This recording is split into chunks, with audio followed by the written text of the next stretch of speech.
drink, and just setting the timer there. So, I'm an alcoholic, and Living Sober is a book that I'm very familiar with. I was a member of this group for many years. So we would read it every week. And it's certainly true for me as an alcoholic that when the thought of a drink occurs to me, the right thing to do is to remember where alcohol took me by the end and not remember the good days at the beginning. Now, that's quite right. The problem, however, is my nature as an alcoholic is that I become deluded in the face of that thought of a drink. I had evidence for years. My drinking began in 1985, 1986. I first stopped drinking forever, in inverted commas, in 1990. My sobriety date is in July 1993. Now, over those years, I built up extensive experience, that having a drink at all was a terrible idea.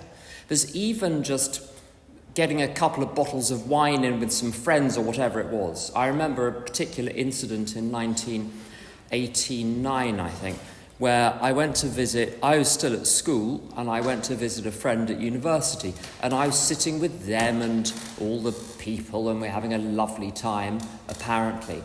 But once I get enough drink in me, that's not enough. I get rangy. And so I left where we were and started walking the streets of the city we were in, trying to pick fights, trying to cause trouble, trying to cause a ruckus, wanting something more interesting to happen than just an evening with friends. That type of incident started happening right from the beginning. I knew from the beginning that drink was a bad idea. And I wasn't generally mad, and I wasn't generally stupid. The point of my alcoholism is my brain produces this little thought, a drink will be a good idea. And in the face of that thought, I'm mesmerised. And I and my mind might go through a phase of argument where my brain presents me with pseudo-reasoning for drinking, all of the reasons why it's going to be different this time. And eventually it wins. Or sometimes, right at the end of my drinking, I knew 100% it was a bad idea, but I was unable to stay away from it. So my alcoholism, even when it fails to hypnotise me into having a drink, it will simply perform a manual override and shoot me into the pub. That's the nature of it. Now, the point about remembering the last drunk is partly also that if I were to drink again, I don't know if I would ever come back. So I had a good period of sobriety in 1991 for a few months. And I started drinking casually, with no serious thought of what might happen. And it was a year and a half before I had more than 24 hours of sobriety. So when I start, I place myself in a process which is more powerful than me. And I don't get to choose when that process ends. And for some people, it never ends. A friend of mine started drinking again in 1995. He's still drunk.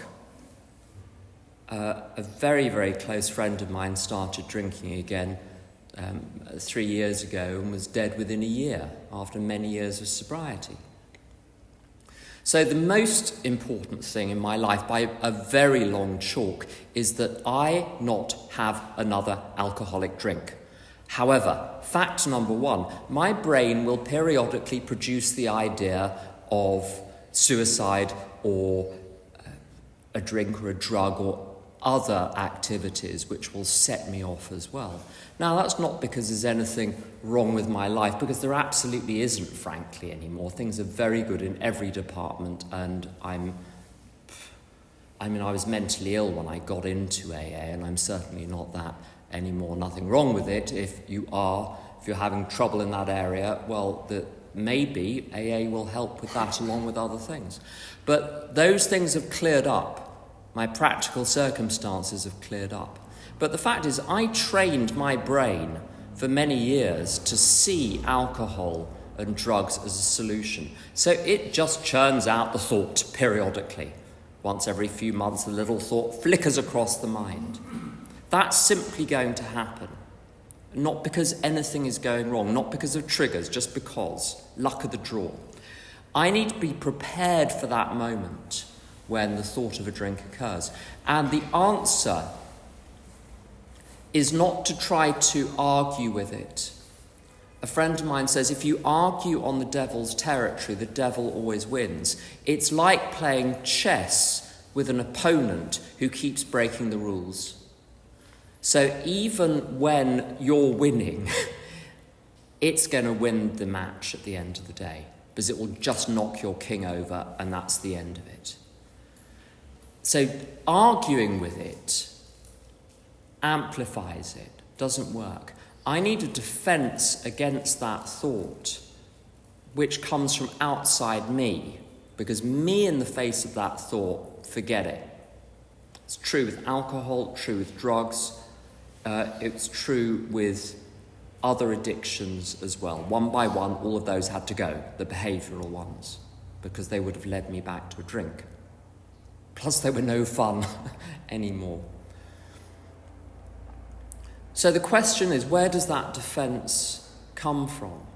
And AA meetings are very nice, and friends are very nice, and interesting books are very nice.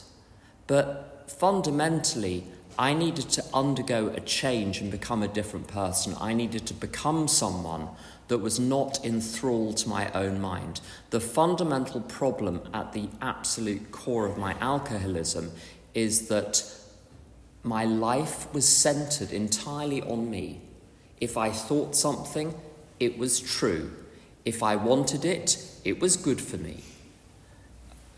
What I did was based on what I wanted, and chiefly what I wanted right now. I was not very good at sacrificing the short term for the long term, enduring short-term pain for the sake of long-term gain. I was like one of those Komodo dragons that's just after the heat and flies. When? Right now, because that's all there was. I obeyed, I trusted my own mind. Why? Well, not because experience told me that I was typically right. I trusted it because it was mine.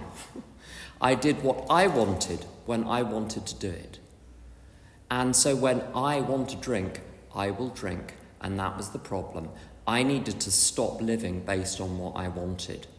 And it's a very, just to say as a little health warning, all I can do here, I'm not trying to sell anything to anyone. This is just what is true for me and what I have done over the last 32 years. If it's helpful to you, marvellous. If you're doing something else which works, that's marvellous too. So I've got no dog in the race here. I'm just putting it out there. I needed this fundamental change to take place. And within AA, I tried so many things.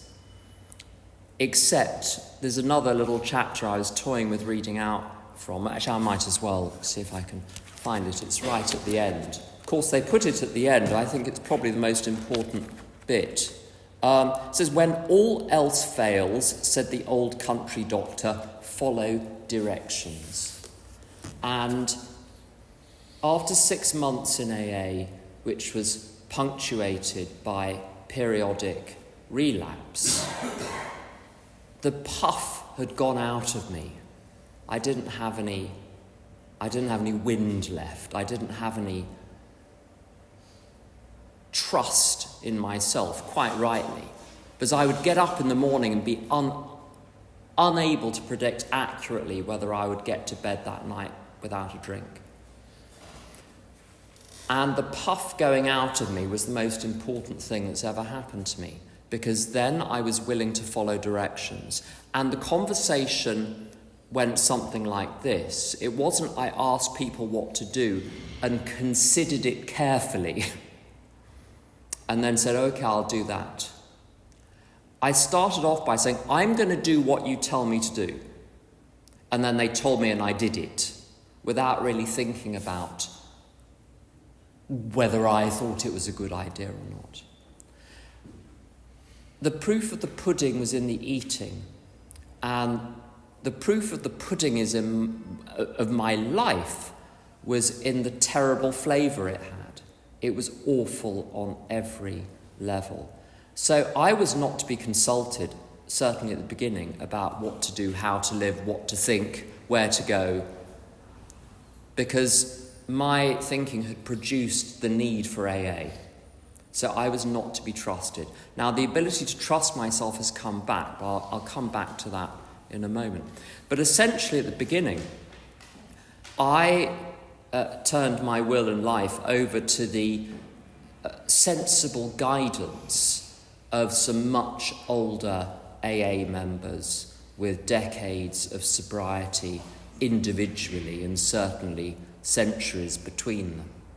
So people who are sensible and effective in their own lives. Part of the proof of the pudding being in the eating is that I saw their lives and thought, if my life were 1/10, 100th as functional as theirs, with their ability to withstand difficulty, with their ability to sail through situations in which they were unpopular, untroubled by what other people thought about them.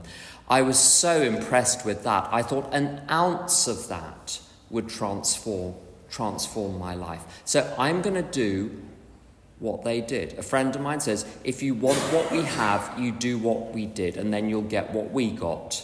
Very straightforward. If you follow the recipe, you'll get the cake. And I wasn't so different than other people as I thought. The mechanisms internally were the same.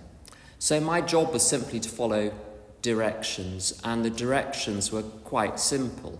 Complete the steps quickly, start helping other people. And frankly, there's not much more to it than that. There really isn't. With learning to trust myself, there's a wonderful passage in the 12 and 12, which talks about the relationship between intellect and humility. And it says there's nothing wrong with intellect as long as humility is placed first. Well, what does that mean? Well, humility is being right-sized. And so it's recognizing that when it comes to the material world, I have only a fraction of the facts at my disposal. When it comes to the realm of the spirit, the metaphysical, even less is available. I know very little. Now, given that, I still have to make decisions. How do I make decisions? Knowledge, principle, experience, prayer, meditation, contemplation, a little bit of quiet analysis of the situation, thinking things through carefully, consulting other people where necessary. But ultimately, I'm not the final arbiter of my life. The system with the higher power presiding over it is the arbiter. And the instinct about that higher power's guidance cannot be bucked. When the instinct tells me what is right and wrong, today I know because my consciousness is clear. And that's got a good side and a bad side. The bad side is I don't get my own way in my own life nearly as much as I used to, but thank God for that. Now I can see the little paper twitching, so I think my time is up. So I'm going to stop there, but I'm just going to say briefly, AA thoroughly works. I repeat the steps on a regular basis because I like the effect. It keeps the decks clear, and I'm a very satisfied customer of AA. I look forward to hearing what you all have to say. Thank you.